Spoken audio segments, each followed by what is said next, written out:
Good morning. Welcome to the Monday morning show. That's Ryan G. Hensley. I'm Grant Cohn.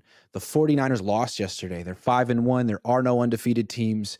They're no longer the unquestionably best team in the league by far. That's what we thought a few days ago. Now it's like they're one of the best teams, and it's Yeah. hard to say which one's the best. We've learned a lot, but they're still very good, and it's time to sort of take stock of where they are. Let's start with who's to blame for this loss in your eyes? Well, that's a good question. So I asked Twitter what they thought. They're putting it mostly on Kyle. The choices were Kyle, O-line, Brock Purdy, Jake Moody. Most of them said Kyle, I think, and then Jake Moody, and then the O-line, and then Brock Purdy last. I think those are the four major factors on this one. I'm going to put Kyle above all of them because he's the head coach and it's his team. They didn't seem like they came out ready from the jump. I didn't like the game plan. Kyle is 1-9 versus Jim Schwartz. Maybe that was in his head. I don't know, but they're fighting before the game, not really dialed in, not focused. I didn't like the game plan. I didn't like some of the moves Kyle made. So I'm going to put it on Kyle first and foremost, but I think everybody on that list deserves some blame to this one. I don't know if you want to jump on those ones, but like Brock Purdy played bad. Like, we got to be honest about it. Doesn't mean he's going to play bad moving forward, but he played bad. He didn't have a good game. I think he had a 55% rating. He was 12 for 27. He threw an interception. He had one touchdown. If you want to call it that, it's more like a running touchdown to me from CMC. It was like a little pitch forward, and CMC took it 13 yards. He didn't have a good game. He missed a lot of wide open guys. He threw 3 interceptable balls. The Cleveland's defense is very good, Grant. Like, they're very good. A lot of quarterbacks have struggled against them. I ran the numbers on them. We can go over that if you want, but bottom line is Brock Purdy didn't play good.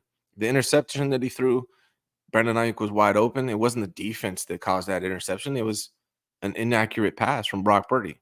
So he deserves some blame as well. Obviously, Jake Moody missed 2 field goals. He deserves blame for that, right? You got to make field goals.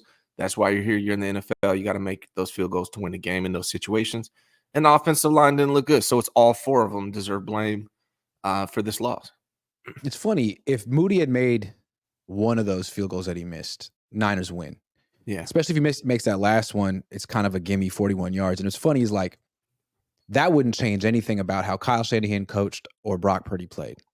And yet, it would change how people would perceive it.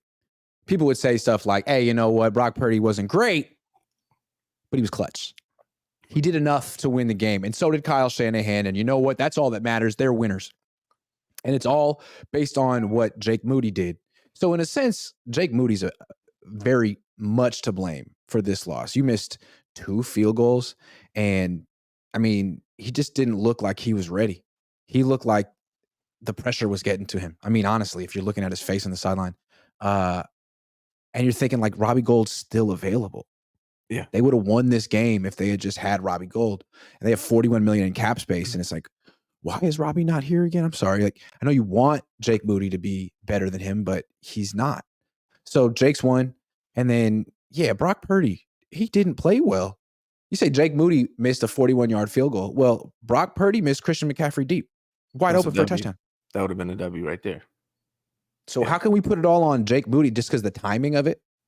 Brock Purdy had a 7-point mistake, and it was kind of a layup. So him too. Yeah. And then Kyle as well. Like, Kyle, man, it's like Jim Schwartz was in his head, and he kept saying after the game, well, we expected a grimy game. Why? Right. Why would You're you the best say that team. to your players? Yeah, come on. So, all of them. You're the best team in the NFL. And then, you brought up Moody. Why is Moody here? We got to watch DeJuan Jones hold his own against Nick Bosa, who was available when they drafted Jake Moody. That's who I wanted him to get. I tweeted out, draft DeJuan Jones, re-sign Robbie Gould. You do those 2 things, probably win this game today. So that falls on Kyle. Like, we can blame Moody, but the reason why Moody's here is because Kyle and John Lynch. Now, I'm not panicking, tripping, thinking the season's over or anything like that. But if we're talking about this specific game, why the 49ers lost, I think ultimately falls on Kyle for numerous reasons, the way he coached, but also just because Jake Moody, look, this is a Super Bowl caliber team, right? And that's what we kept hearing. It's a win now team. You don't head into the Super Bowl with a rookie kicker.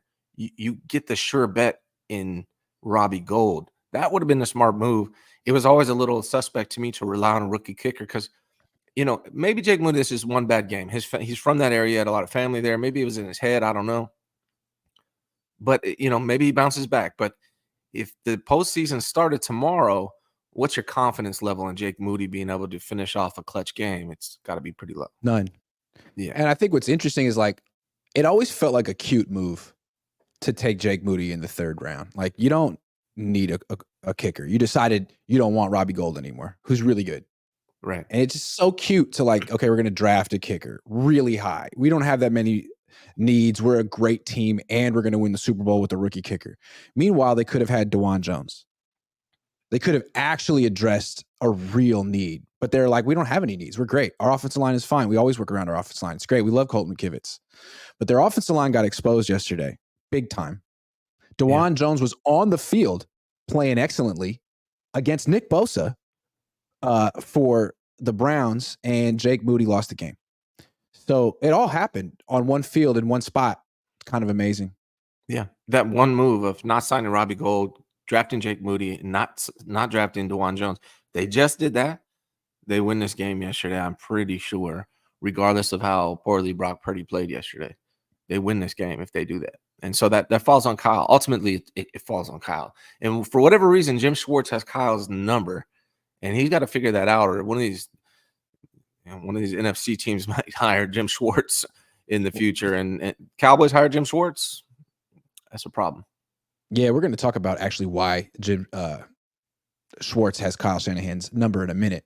It's a bonus topic. CJ Smooth says, can you imagine if this was a monsoon? Too soon? LOL, it was sprinkling. True. Saw a lot of people saying, hey, it was a wet ball. You can't really fault Purdy. I wonder how many of those same people were not accepting that last year against Chicago. Curious about Why that. didn't he put on like a Kenny Pickett glove? What's wrong with that? It would have helped. If you can't, I don't understand that. I feel like quarterbacks have too much pride sometimes. Yeah. Colin Kaepernick, remember that time he had that awful game in the snow in Chicago and he really couldn't throw the ball at all? It's like, dude, you can't throw the ball today. Put a glove on. Try something else. Or are you just going to go out there and miss throws all day because the glove looks stupid to you? I don't understand that. Yeah, Kenny no Pickett sleeves. No sleeves. I remember Cap. It's like it's machismo. Yeah, no, get that. A lot. Yeah. Rob Watson says Kylan Burford, 1A, 1B. Burford. 69er says, go get Robbie Gould. We are in our window. Sure. Robbie Gould sitting back being like, yep, it's going to cost you. Richard Clark, football is harder in the rain without the weapons. Purdy's first test was some adversity and he failed. Yeah, it's true. The whole team's first test with adversity. Zach Rivero, this game had equal blame in my opinion. Purdy couldn't get rhythm. Ayuk dropped key passes, and Moody did what we saw in the preseason. Need to shelf him this season. Can't afford to develop him right now. Yeah, they could say he's hurt. Back spasms. Put him on IR. Can you imagine if we go to the playoffs, go to the Super Bowl, and it comes down to Jake Moody kicking a field goal, and he misses the damn field goal? Can you imagine? I don't want to imagine that. No. Ezio Sanchez says Ayuk is great, but he had critical drops. Yeah, man. I mean, he'd be partially to blame too. He dropped I know some people say he only dropped one. The one he dropped was big, and he had a couple others that he got his hands on that he couldn't bring in. And it's like, all right, maybe that's not a drop, but if you're elite, you bring those, you catch those. They hit your hands, you catch it, man. You're elite. I was pretty hard on BA yesterday. He definitely dropped the one that should have been a catch. PFF gave him one drop. The other two were very tough. I watched it a second time, and those other two were really tough. But yeah, I mean, if you want to be that elite guy, it's a contract year, man. Go out and make a play. Keith Murphy, the unbeaten, says if his kicker's last name was Vinatieri, he'd be a gamer today. It's okay to win ugly. All right. Detail Media says Kyle can't lose confidence like with his last quarterbacks. I felt like he lost confidence yesterday. Let's see if he gets it back. Yeah. Is it time to panic? Niners lost to a team that was 2-3. And not only a team that was 2-3, but they were starting their third string quarterback who had been on their practice squad. And they were starting, their backup running backs. Like they had their own issues. They were coming off There's no excuses for that loss yesterday. They should have won. Is there a reason to panic? I'm going to say no. There's not. It's one game. It's against a tough defense, a really good defense, particularly against the pass. losing can actually I know this sounds weird, but losing can actually benefit you. You can learn a lot from losing. A little humility. I feel like they were a little like high on themselves. This kind of humbles them and lets them know this is the NFL. You can lose to anybody any single week. Shout out to my wife bringing in the bang right now, right on time. Thank you. But yeah, no, I think they should sponsor me. But no, I mean, there's benefits from losing. Like I was a basketball coach, and then there's actually like a little bit of extra pressure when you're undefeated. Mhm. And when you finally get that loss, it is a little bit of a relief, believe it or not. I know it sounds weird. It would be great to go 17-0, go through the 21-0, but it's not as realistic. When you get that first loss, you feel a little bit of a relief, like, okay, now we got that out of the way. Now we can just focus on game to game. And so maybe in the long run, it's a good thing. Maybe they can learn from this, but I don't think it's a reason to panic. Not one game. No, and I think you could see like they were getting way too confident. If there's one issue I have with this team, it's been really good, but I feel like they've got a lot of times they get really into themselves, like Yeah. really, like border arrogant, like they already won it. Yeah. Like it's a fait accompli that they're gonna win the Super Bowl, that they should have won the Super Bowl, that they're the best team and they deserve some type of medal for being the best team. And it's like, that's why you lose every year. You Yeah. have this run where everyone says, man, the Niners, they're just so much better than everyone else. You believe it. You have this big cathartic blowout win over Dallas and do this. This is what you do from Kyle. And I feel like Kyle sets the tone because Kyle keeps saying, like, we're the best team. He's so confident, bordering on arrogant. The whole team believes it. And they just kind of waltz into Cleveland like Cleveland's a bunch of punks, not realizing that Cleveland actually has the best defense in the league. And Cleveland's just as physical as the 49ers. And you start a fight with them before the game, like, man, that's careless. It It's is. careless. So now you really want their A game. Cool, because you didn't bring yours. And so, yeah, you should have beat the Browns because you're better than the Browns. But you know what? You didn't. That's an L. The Browns beat the 49ers in every way. Total yards, passing yards, rushing yards, yards per play, first downs. Third down efficiency was essentially the same. Fourth down efficiency, they beat them. Total plays, they beat them. Sacks allowed.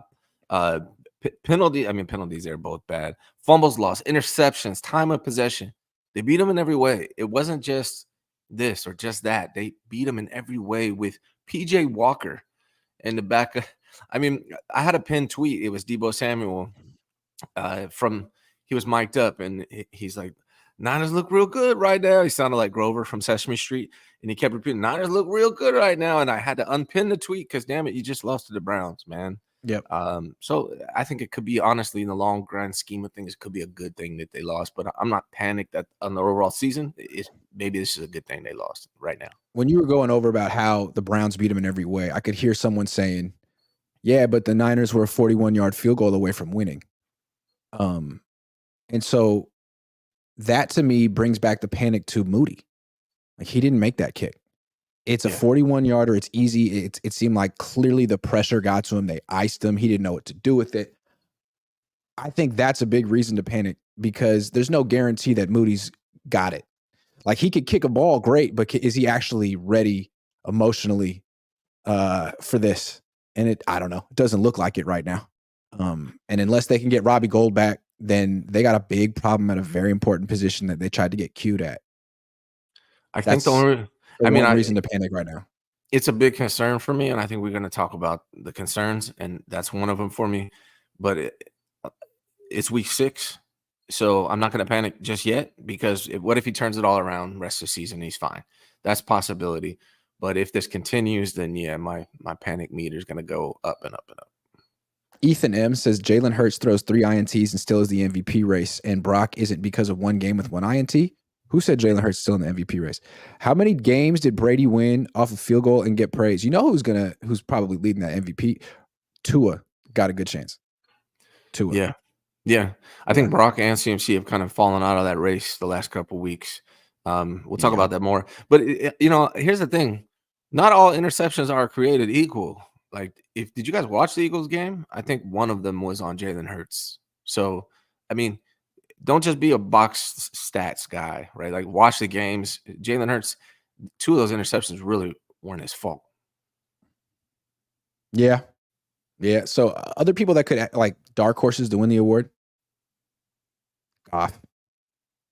Oh, snap. That would be crazy. If the Goff wins Goff. the MVP, The he's team's doing great. rolling, man. So there's I mean, as with long as Brock Purdy's in the running, like, is Goff not? They're both 5-1. should be there. I'm just saying, it's early. It's So early. who is it? It's the Niners, the Eagles, the Lions, 5-1 in the NFC, and it's the Chiefs and the Dolphins in the AFC 5-1. Those are the 5 teams that are 5-1 right now. And Tua's got to so, be the favorite right now, but Mahomes could pass him.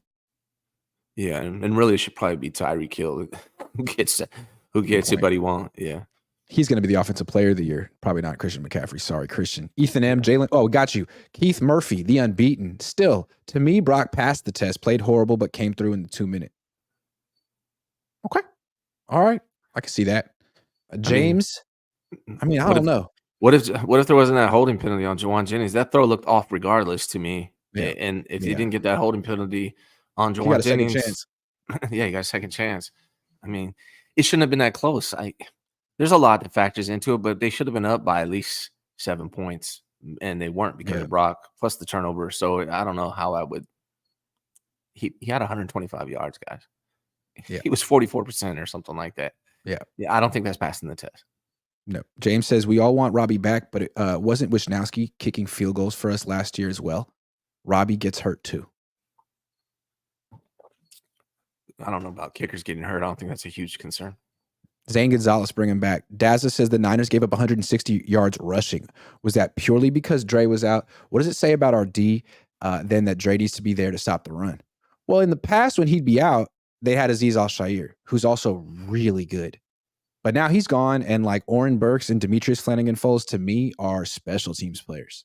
They are not quality linebackers. And Fred Warner, to me, is a really big safety. That's kind of how I think of him. Great player, phenomenal in coverage, but he is not like a tone-setting, enforcing, hard-hitting linebacker. He kind of jumps on your back and wrestles you to the ground.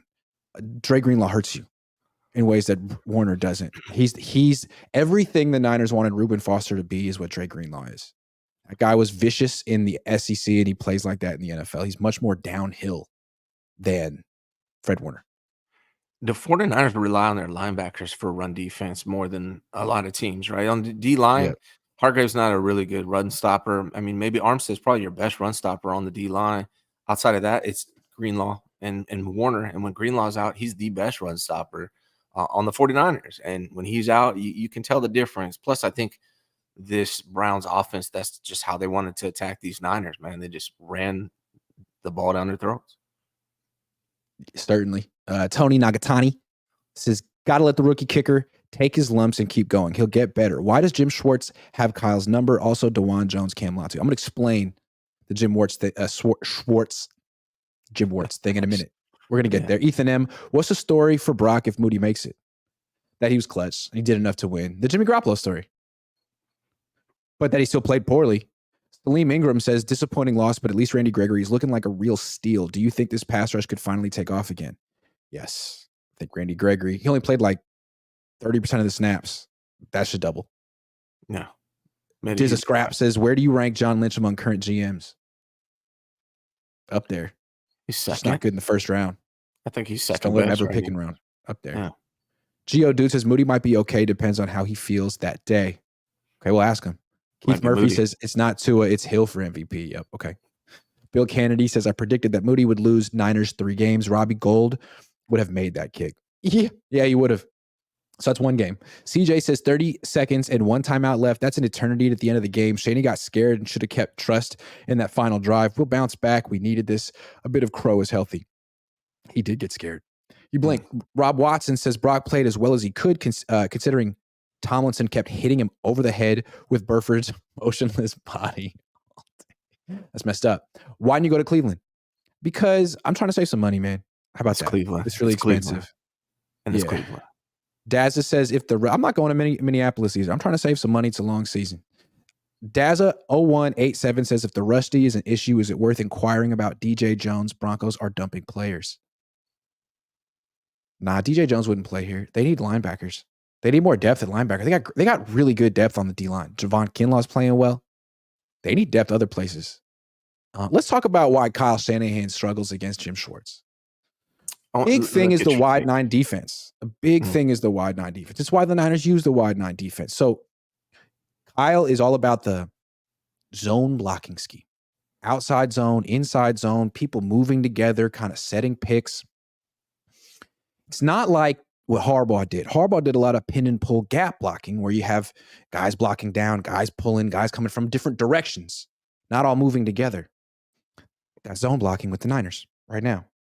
And the best way to stop zone running, penetration in the backfield. Blow it up. And that's what the wide 9 does. It gets everyone in the backfield. As opposed to like a 3-4 where you're kind of trying to like read and react and stay at the line of scrimmage. Like, nah, get in the backfield, blow it up, and then get that running back off his track. And that's what Jim Schwartz can do to Kyle Shanahan. It's kind of his kryptonite. Again, it's why the Niners do it themselves. They think it's the best way to stop it. They acknowledge it's like Kyle even goes into the matchup being like, all right, well, he does what I can't necessarily dominate. He's the one guy, and I know it. So I'm going to tell my team, hey, guys, it's going to be kind of a slog this week. Like, oof. I think it starts a lot with that penetration. The Niners want to run the ball. It's hard when you got D-line men in the running back's face real quick.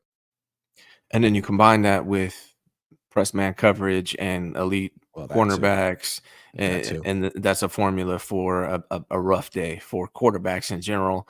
But also Brock Purdy. I think that's why we saw interceptions for Brock Purdy. He's used to facing a lot of zone defense, and he faced man defense, and it threw him off with all the penetration in the middle in his grill. And then combine that with elite defensive backs in man coverage. That's why the Cleveland Browns are so successful. Let me read this off if it's okay, Grant. I looked at all the opposing quarterbacks against the Browns defense this year.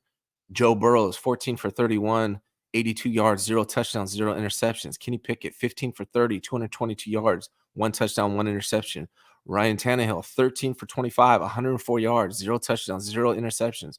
Lamar Jackson had the most success against this team, 15 for 19, only 186 yards, but he had 2 touchdowns, 0 interceptions. And then you got Brock Purdy, 12 for 27, 125 yards, 1 touchdown, 1 interception. This Browns defense is elite, especially against the pass. They've been dominating all year. And Jim Schwartz continues to dominate Kyle Shanahan.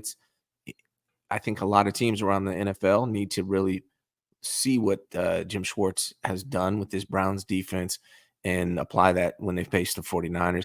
And this game did scare me a little bit thinking about December 3rd when we meet the Eagles, because they got to go to Philadelphia.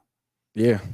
It's like the Niners have acknowledged like they really don't have an answer to this wide 9 stuff, which is crazy. I don't know if people remember, but in 2011, when Harbaugh was taken off, they played the Lions, who had Jim Schwartz as their head coach and Chris Kasarik as their D-line coach. And they had Ndamukong Suh. They ran the wide 9. The Niners won that game. And afterward, Jim Harbaugh slapped him on the back and ran away. And Jim Schwartz faced him down. The Niners won that game because they used a lot of old school gap blocking schemes to use the wide 9's over aggressiveness against it. So you let them in the backfield and then trap them from the side, knock them from the side. That's old school stuff that the Niners probably have in their playbook, but I don't know, like, why not do that? Well, you could do that. Harbaugh did. Greg Roman did. Can we with this offensive line though, Grant? You got to remember, I mean, I know you know. That Harbaugh offensive line, he focused. That was the main thing. Harbaugh wanted a great offensive line, and they had one with that team back then. They don't have those kind of players now. They're designed for the zone blocking scheme more. I don't know if they got those power guys that could just explode into you and push you back. Like that offensive line for the 49ers back then was elite. That might be the best 49ers offensive line of all time, honestly. I don't know if they got the personnel to do that nowadays. No, I especially on the right side. Yeah, I completely agree. Keith Murphy, Gold missed a chip shot against the Raiders last year. He did miss some. All right, well, let's stick with the Jake Moody experience then. I'm trading 3 firsts for, how do you pronounce this guy's name? I don't watch college football. Washington quarterback. The quarterback from Washington is the guy, the lefty. I don't know how to pronounce that. I'm not even going to try. King Gios has missed fumble call, terrible unnecessary roughness call, terrible holding call on Ward, and a missed field goal. There's a silver lining to the game.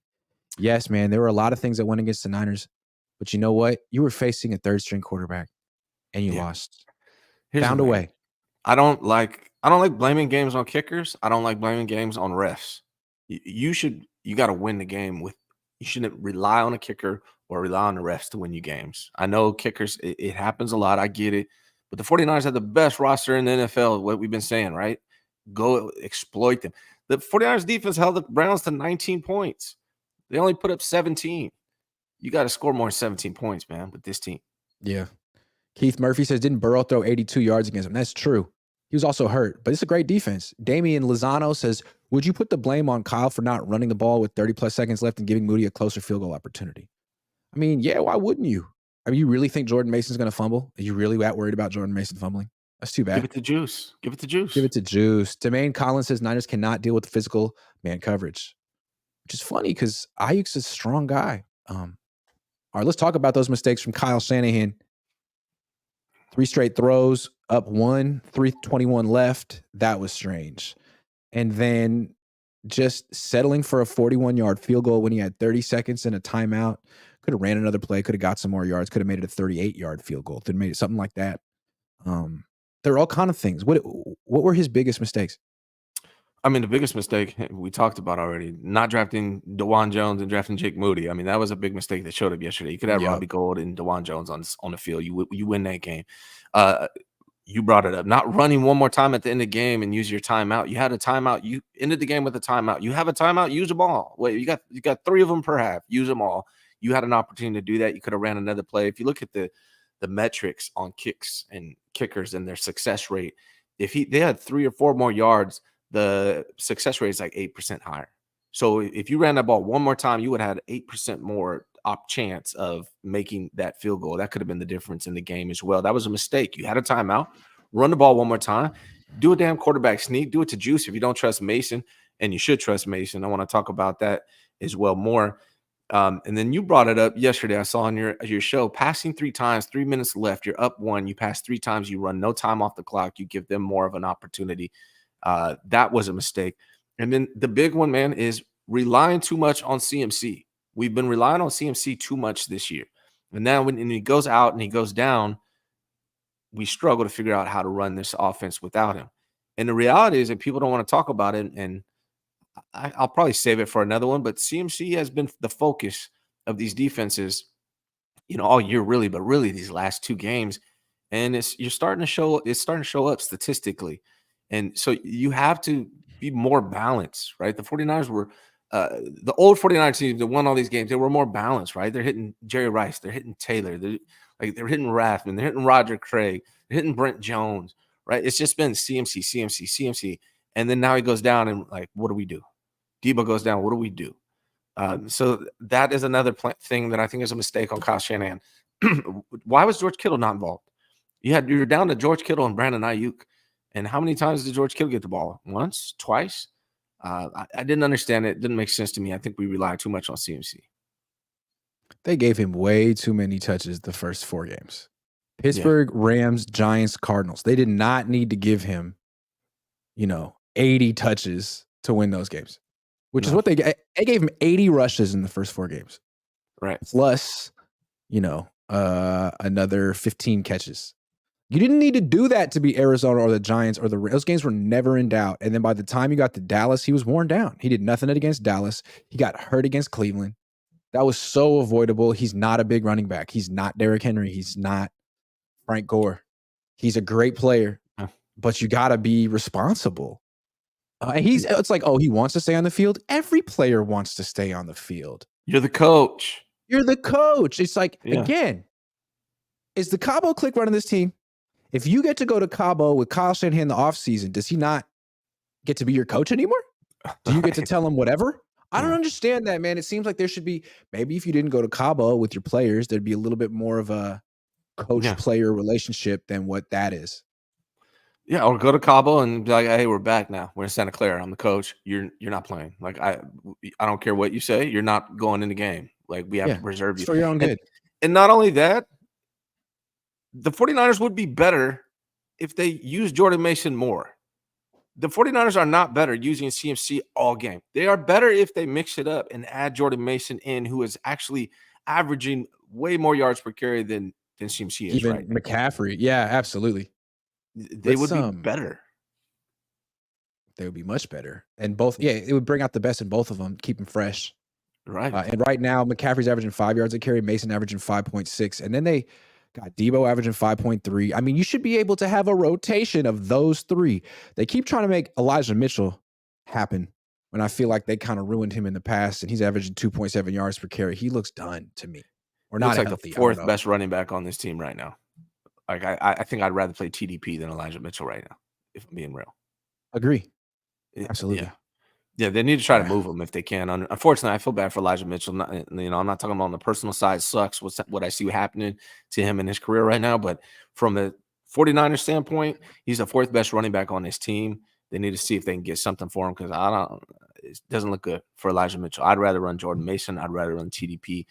And they 49ers need to be running both those guys all the time from the beginning in the early parts of the game.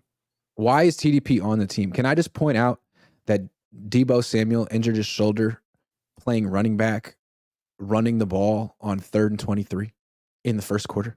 Like, right. If you want to run the ball with Debo, it should be in the red zone, inside the 20, so that if he breaks it, it's touchdown. Not backed up on 3rd and 23. Throw a screen to him. Don't hand it to him. Anyway.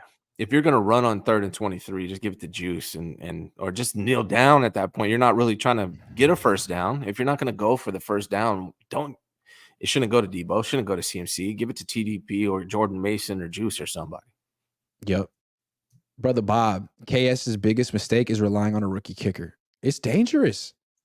Salim Ingram says, why is Shanny so reluctant to give Mason touches? Because he fumbled in the preseason and training camp, I guess. He's literally so good. Do you think he could effectively take over RB1 if McCaffrey is out? I do. We asked Chris Forrester. I asked Chris Forrester about him last week, 2 weeks ago, and he said he's improved so much. Like, play him. Play him. He's good. Play him. He's good. He would start for the Rams. Yeah. Start for a lot of teams. Yeah. Keith Murphy, Kyle said that Ryan, he said when Debo and CMC went out, he wasn't prepared pretty much. Yeah. Factored in. You know why? You know why you're not prepared? Because you've been running CMC to the ground all season. You should have been. Yeah. Me and Grant talked about this. Go watch our freaking previous shows. Like, you don't want to wait until you need to use these other players. You want to mix it up from the beginning, from the get-go. Yeah. And that way you're ready when you need them. Yeah. Ethan says, do y'all think CMC will or should miss next game? We'll find out in about 2 hours. They said 2 to 4 weeks possibly is what I've heard, but I don't know how true that is. Who said that? I don't know. I've seen reports come out on Twitter. I don't know how reliable they are, but they said he could miss 2 to 4 weeks. All right. Well, while we ponder that, let's check out some prize picks for the week. There's a game tonight. If you want to play, you want to make an entry, go to Prize Picks. The link's in the description. The link's in the chat. Use promo code COHN, COHN, and receive a 100% deposit match up to $100. Let's play. Start with our friend of the show, Dak Prescott, the most overrated quarterback by far in the league. If he played for any other team, no one would talk about him, but he plays for the Cowboys, and so he's not only overrated, but he's a celebrity. And he lost to a team that lost to PJ Walker. So Dak Prescott, come on down. 256.5 yards, more than or less than, you tell me. I'm going to go less than just because of the vibe. Not that the Chargers defense is that scary, but I'm not a Dak guy right now. I'm on an anti-Dak train. And I've been defending him for a long time. Like, I feel like, people were too hard on him in this Niners fan base, and I regret it because he looks like trash right now. No offense. Yeah, it looks like his career is spiraling downward. I'm going less. Justin Herbert, 276.5 passing yards. That's a lot. That's against a Cowboys defense that generally plays well against teams not named the Niners. Well, it is a lot of yards. I think I'm going to just say yes because it's so many yards against the Cowboys, who typically are good. Even though I hope he does it because he's on my fantasy team, and I'm sure Grant really cares about that. I do. Yeah. I'm going less than for Justin Herbert. I just feel like that his coaching staff is terrible. Yeah. They don't give him any favors. And I could see them having no plan for this Cowboys defense that's decent. So I'm going to go less than and just disagree with you strenuously. That's what I said. Yeah. I said I hope he goes up more because he's on my Oh, fantasy okay. team, but he's gonna But go I'm agreeing less. with you then. So we All right, agree. cool. Then we're in lockstep. I'm placing my entry. There we go. Thank you very much, Prize Picks. Again, if you want to play, click the link in the description. Use promo code Cohn, COHN, and receive a 100% deposit match up to $100. All right, back to the show. Thank you, Prize Picks. All right, I got a topic for you. Mm-hmm. Give me something no one is talking about. Well, we touched on a little bit, but here's a statistic no one's really talking about. CMC over the last 2 games has 30 carries for 94 yards, 3.13 yards per carry over the last 2 games. Yeah. Jordan Mason is at 5.9 yards per carry. So CMC is not effective in the run game over these last 2 games. Teams are dialing it in on him. So I don't know if he's injured or it's just because that's all the Niners have been doing all year, but it's not effective. CMC is not effective right now in the run game. It's the truth. He started off fantastic these first 4 games. These last 2 games, he has not been a factor. Thank God that the Cowboys have no answer for George Kittle or any tight end for that matter, because they were able to still have a lot of success with George Kittle last game against the Cowboys. They didn't have that success against the Browns. The 49ers need to figure out a way to have success in this offense without CMC because teams are dialing in and he's not been doing good. 3.1 yards per carry over the last 2 games. No one's talking about that. Yeah. And it's like, there's probably a lot of factors here. It's football. One of the factors most likely is that the Niners used him so much, really showed their hand how they intend to use Christian McCaffrey. And good defensive coordinators, Dan Quinn, Jim Schwartz, took a look at 4 games of tape and said, okay, this is the guy we have to stop. This is how they're using him. This is our plan. And the plan has gotten better because the Niners have really shown everyone what they want to do. And then also pressing the issue, 80 carries in 4 games. Maybe got tired. Maybe Jordan Mason has fresh legs and Christian McCaffrey really doesn't. I mean, that's probably natural and to be expected. They need to mix it up. Like we've been saying this all year, and now we're seeing why. Like they are focusing, dialing in on Christian McCaffrey. I mean, the guy's getting face masked multiple times every game. They're like headhunting this guy. I don't know if they really are, but that feels like it. Everyone's just trying to take out Christian McCaffrey because they know if you take out Christian McCaffrey, the Niners are a different team. 49ers have to figure out a way to win without using Christian McCaffrey so much. Yeah, the Browns succeeded. Yeah. And teams are going to make it their business. It's not like there's a bounty on them, but you know how NFL teams work. And the way they look at Christian McCaffrey is scat back. Yeah. Scat back. I mean, like defensive coordinators want their linebackers to take that personally. Christian McCaffrey is more of a scat back. He's a slot receiver more than he is. That's like one of his best talents. I honestly think he's a better slot receiver than anything. He's great in the outside zone, but they're losing him like a power back, like a freaking workhorse. They got to stop doing it. They have to pop Jordan Mason in more. They got to just spread the ball around. It can't just be CMC show. CMC is a weapon. He can't be like everything for this team. They have to spread the ball around. And what's funny is we were telling him all season, hey, this is one big mistake. You're cruising. You're creating a problem that's going to hurt you later on. And the Niners didn't really listen, even though we know this is their favorite show. So like they were watching and they heard, but they didn't listen. And so they had to learn the hard way. I mean, it's possible that Christian McCaffrey could miss some time. It's not going to, and that, you know what? That could cost them the number 1 seed. Or they'll win without him. So this is serious. Yeah, or we tried to tell him. It could be good. Absolutely, man. It could be good the way people, learn to win without him. Learn to win without him. Learn to win without him. You could have done it on your own, made the choice. Now you got to do it. Because you have to do it. You have to do it. Exactly. Yeah. Exactly. Yeah. Brother Bob says BP is the real deal, so we can win without CMC and Debo. 100%. Can we bring up our boy Ray? 2 runs for 23 yards, 11.5 yards per carry. Use Ray more. Can we get more Ray? Please. I need more Ray. Can we please? Yes. Every time they give him the ball on jet sweeps or end arounds, he makes something happen, and they just don't go back to it. Yes. Ryan G and Eaglet, stop making sense. Just crown BP and Kyle Shanahan. Yeah, man. I think it's interesting. Can we come back to Brock Purdy? We haven't really talked about him. Let's do a Brock Purdy topic because why not? Yeah. All right. So last week, Brock Purdy was in the MVP discussion. Now he's not, at least right now, because he looked so ordinary yesterday. He did look bad. And it was just one game. But I think you're looking at him like, yeah, man, maybe Shannon Sharp had a point. Like, he's good. He is very good, but so is the team he's on. Like, he has a huge talent disparity and advantage every week until this week. Finally, he went up against a defense that could match his supporting cast on offense. And I think what he contributes was a little bit more isolated. Yeah, it was raining and yeah, it was windy, but it's like, I don't know. When your supporting cast meets its match, he looked extremely ordinary. And it didn't seem like there was much he could do to elevate anyone. He was clutch at the end. I'll give him that.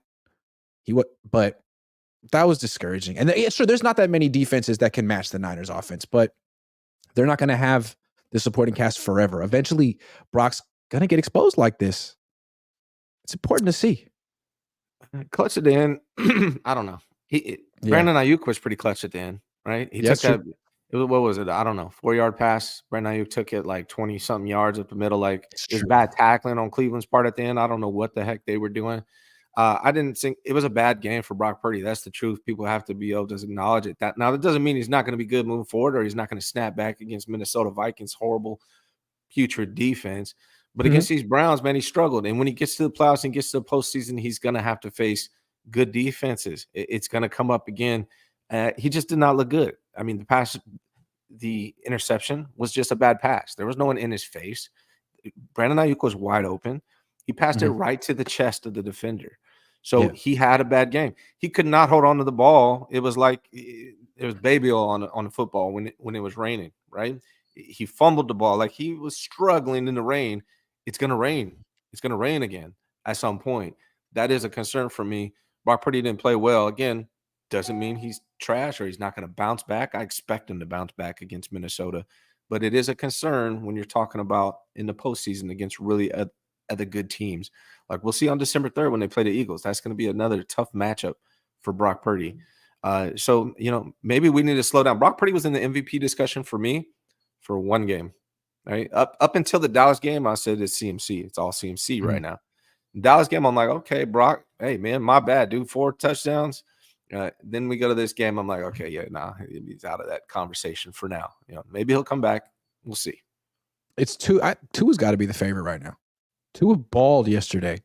Purdy didn't. Yeah.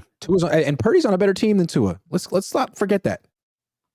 Not that the Dolphins are slouches. Well, offensively, it's I don't know. Maybe not offensively. I think defensively, Niners way better than Miami. But offensively, man, the Dolphins got some damn weapons. I honestly think it's Tyreek Hill deserves the MVP right now over everybody. Okay. But doesn't go to quarterback. I hear you. All right, last one. Who played well? Let's talk about the positives, because they almost won and they're 5-1 and they could win out and win the Super Bowl. So who played well? I actually got a lot of people, right? We talked about Jordan Mason. I think Jordan Mason continues to play well. Every time he gets an opportunity, he steps up. Jordan Mason is playing really, really good ball. Randy Gregory, who just got an opportunity to play for the 49ers, his first time ever. You said 30% of the snaps. He got a sack. He was applying pressure. He did a really good job. Ray, give Ray the ball on offense, man. 2 runs, 23 yards, 11.5 yards per carry. They need to put Ray's explosive, right? He's not a yak guy, but he's quick and shifty. And it's a different element that the 49ers really don't have from anyone else. Deamador Lenore, he slipped and gave up the biggest play of the season. But that happens. People slip. But he bounced back, got that interception. I thought that was huge. Fred Warner is making an argument for the best player on this 49ers defense. He's the MVP of the defense to me right now so far this year. I think Hufanga played great. Defense in general. And I want to give a shout out to Isaiah Oliver, who is slowly growing on me. He mixes it up. He's a good tackler. Isaiah Oliver's growing over me. I noticed him yesterday as well. That's a long list. List. I mean, Deamador Lenore fell on one route. That was rough. Give up a 58-yard catch. Yeah. Also had a great interception. He redeemed himself. He's quite a playmaker. Yeah. Fred Warner didn't play great against the run, but he had a pick too. One of the best coverage linebackers I've ever seen. Can't praise anyone on the offensive line, man. They got punked. Yeah. But you mentioned Jordan Mason, Ray McLeod. At least Ayuk was clutch at the end. That's a good point. Was Brock clutch at the end or was Ayuk clutch at the end? That catch and run was one of his best of his career. Yeah. Probably the best, the most clutch thing he's ever done. Right. There was no like amazing throws from Brock at the end, if we're being honest. There was no like, oh wow, look at Brock saving the day. He threw to a wide open Ayuk, and Ayuk took it downfield for like 20-something yards. Yeah. He was off big time. Big time. Yeah. So Ayuk came in through clutch. Hufanga always looks good. He has some really good tackles. He looks a lot faster than you would think. So Hufanga, I thought, played well as well. I think Hufanga led the team in tackles yesterday. Yeah, Hufanga's a really good player. Yeah. It's just funny, though. Like, without Dre Greenlaw on the field, that defense seems not mean at all. Yeah. It's just, Bosa's chill. Armstead's pretty laid back. And Warner's, like, so professional and grown up and mature. And Hufanga's so nice. Yeah. I mean, in a bad... Sorry, Talanoa. But you know what I'm saying? In a good way. He is he smiles all the time. Right. Yeah, he's a nice guy. Dre Greenlaw, I feel like, has a switch that he flips that no one else can. He's nasty. Himself. He's nasty. He inflicts the pain. He makes people think twice. Like you need that guy. Yeah, you need him. You need that guy. Even in today's NFL where you're not really supposed to have him. And that's why Dre Greenlaw gets so many 15-yard penalties, because people are like, hey, man, you're not allowed to do that anymore. And he's like, they want me to. I'm sorry. He's an enforcer. Yeah. Yeah. Yeah, and Ward is good, but he did get mossed yesterday. Ward did get mossed yesterday. I feel like yesterday was a really important day for like the Dre Greenlaw Appreciation Fan Club. Like we all realized yesterday what he brings to this defense. He doesn't get any credit. It's so weird. I don't know. The Niners could do a better job of promoting certain players. Yeah, Dre Greenlaw's in that like Jimmy Ward abyss where they just don't promote him. They keep signing him. They like him, but they don't talk about him. They don't bring him to post-game press conferences. He's just there. And he doesn't get the accolades as a result. Like Jimmy Ward never got the accolades. You kind of either need to toot your own horn or have the team toot your horn. And when after every game, it's Fred Warner at the podium, he's going to get the All-Pro honors. You make him the captain. He talks for the team. I got that. Really important. Really important. Yeah. He's never been to a Pro Bowl. He needs some recognition on a great defense. Look what they are without him. They only seem to promote the polished, professional personalities. The 3 Ps. You got to have that polished, professional personality for them to promote you. Is what it seems like. Polished, professional personality. Right. That's what it seems like. You got to be real corporate. Yeah, you got to have that image. And Greenlaw, Greenlaw's fine. He's a great guy, nice guy when you talk to him. But he's not the businessman like Fred Warner, the public speaker. He's not the polite Talanoa. He's not the Harvard graduate. Yeah, not the Harvard graduate like Kyle Juszczyk. Right. Yeah, you're right. Yeah, they seem to. It's like I don't know. It seems like he's real though. He's real. You can't bring someone who's real to the podium. Like he's not gonna say something bad. He's not like that. He's just he's a good dude. I don't understand. He's a good dude. What's the problem? Right. Jimmy Ward was in the same boat. Like, why not? Right. You need him. You like him. Right. You don't talk about him. Yeah. How many guys? How many guys have a little bit of that are not what's the word? A little bit of edge to them. How many guys do they bring to the podium that got a little bit of edge to them? How often? None. Who has a little bit of edge? Travarius Ward never goes to the podium. Javon Hargrave, he might. We wouldn't know. He never goes to the podium. Kinlaw never goes to the podium. And then who else has a little bit of edge? 49ers try to not even get those guys on the team, honestly. Those kind of yeah. Yeah. Meanwhile, when Harbaugh was the coach, it was like every single player. Was like trying to outdo the other one. Yeah. Yeah. Teron Lewis says, if Brock Purdy's a top 10 quarterback, like many are saying, we should be able to win without CMC with all these other weapons. I think we're going to find out. I don't think I would be surprised if CMC plays against the Vikings. So we'll find out against Minnesota. Their defense is trash. Errol Tolbert says, where was Ronnie Bell? I was expecting Ronnie Bell to play when Debo went down. But I think Ronnie Bell is an X. I think he's a split end. So I think he's Ayuk's backup. And I think Ray is Debo's backup because they're more like gadget players. That's my guess. That they just put up the next flanker. Brother Bob says, I like Brock Purdy, but a lot of his 4 TDs versus Dallas were wide open. He had a wide open Christian McCaffrey for a touchdown in this game and missed him. The Gold Rush. Yeah, I mean, the fact is Kyle Shanahan dials up wide open receivers constantly. I mean, this is not me just What he saying this, but does. Brock Purdy last year and this year has been he has been throwing to the most wide open receivers in the NFL The statistically, most. factually. Yes. Yeah. The Gold Rush 561 says D-line tied for 15th in sacks. Did not expect that after 6 games. I think a lot of that is them teams knowing what the 49ers got, and they're getting rid of the ball quickly. They're game planning for this D-line. I think they're better than the numbers are showing right now, and it'll even out throughout the season. But I think teams are ready for that. They're like, get the ball out quick. Nick Bosa is coming for you. They got Hargrave. Like they know what the 49ers are bringing. So I think the teams they're facing are prepared for that. Also, just watching the tape, I could be wrong, but it feels like Steve Wilks is sort of making it more of a point of emphasis. A controlled rush. Stay in your rush lanes. Don't rush past the quarterback. Keep him in the pocket. It's okay if we don't sack him because we're going to bring so much pressure. There'll be so many bodies around him. Eric Armstead's 6'8", that he's going to just check it down and he's not going to hurt us. So what you don't want is him to scramble outside the pocket and get the ball down the field or run. And I think there's some of that going on from what I've seen watching the tape. And I'm, such an expert when I watch. Well, maybe he's saving it for the playoffs. I don't know, but I would like to see more press man coverage because that would help them get to the quarterback too. If you were clogging some of these passing lanes a little bit more with, maybe they're off the route a little bit more. Like they're playing a little bit of a soft zone defensively in pass coverage, and I think that's also another reason why quarterbacks are able to get the ball out quickly. Correct. Keith Murphy, Dallas missed Cooper. Glad he's in Cleveland.